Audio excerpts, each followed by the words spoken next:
It began at 3:15 a.m.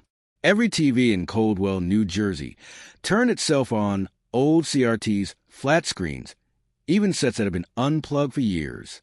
They all glowed with the same static, before cutting to a single channel that didn't exist. A news anchor appeared. Her skin was pale and waxy, her lips trembling as though someone was forcing her to speak. She leaned closer to the camera, whispering in a shaking voice, "If you can see me, it's already too late. Don't look outside." Phones lit up across town. Families woke their neighbors. Some obeyed the warning, terrified, but others' curiosity is stronger than fear. Those who peeked out their windows froze.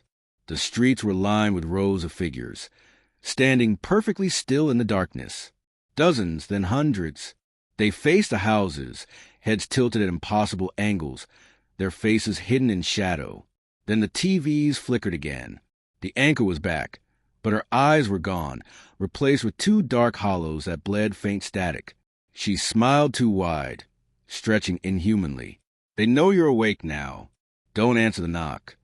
A second later, every single door in town was knocked on at once.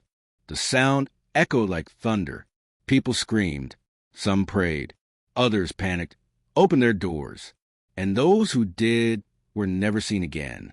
Inside one home, a teenager named Rachel pressed herself against the floor, clutching her little brother's hand. The knocking on their front door grew louder, sharper, until the hinges rattled. Then silence. She turned toward the TV. The anchor leaned so close her face filled the screen. Her lips barely moved as she whispered, "They got your neighbor. They'll be back. Stay awake." Rachel blacked out. When she woke, it was morning. The knocks had stopped, but the house was silent. Too silent. She called for her parents. No answer. She searched every room. Empty. Outside, every street was deserted. Cars still running. Meals half-eaten. Coffee still warm. But not a single person left in Coldwell. Rachel wasn't alone, though. She found a few survivors wandering in shock. They compared stories.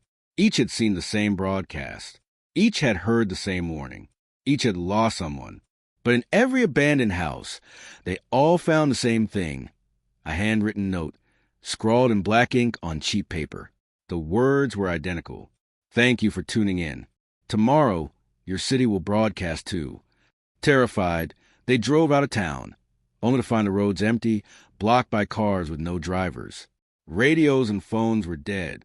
That night, they holed up in a diner, pushing tables against the doors, keeping the TVs unplugged. But at 3:15 a.m., every screen flickered to life again. This time, even the dark glass of their phones lit up, showing the same anchor. She wasn't alone anymore. Behind her stood the entire missing town of Coldwell, rows of pale figures with hollow eyes, tilting their heads in perfect unison. The anchor smiled with blackened teeth. "Good evening. Tonight's broadcast is expanding to New York, to London, to Toronto. If you're watching, it's already begun." And then the knocking started again.